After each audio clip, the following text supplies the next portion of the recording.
But first this afternoon, we are continuing to follow breaking news from Detroit's east side, where an apartment building catches on fire.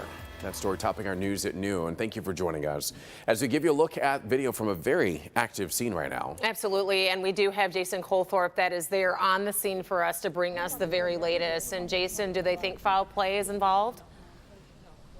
They absolutely do, Rhonda, because I talked to the fire department on this, and the reason why is because this fire started in 3 different spots. And what you're looking at up there, you can see the 3rd floor. There were flames shooting out of that top window right there. On the 2nd floor, in the back of the building, they found more fire.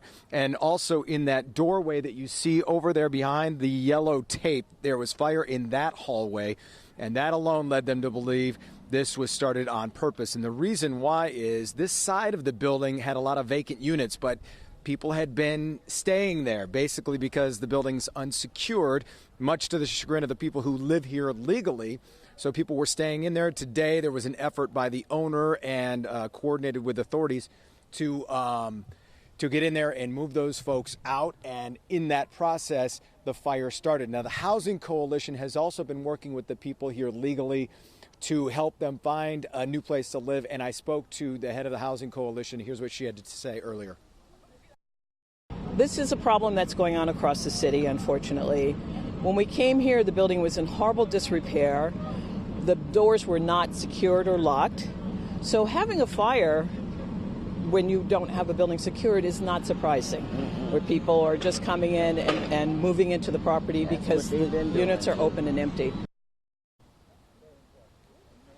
Yeah, and that's the huge problem here right now. The tenants, you see behind me, tenants all over the place, just making sure their belongings or their apartments aren't completely ruined. A lot of people trying to get back in there right now. The Red Cross is here on scene talking to people, working with them, helping them get some resources. You see a Detroit fire vehicle in the background. It's there's one of only 2 left on scene. The engines are gone, so this fire is out.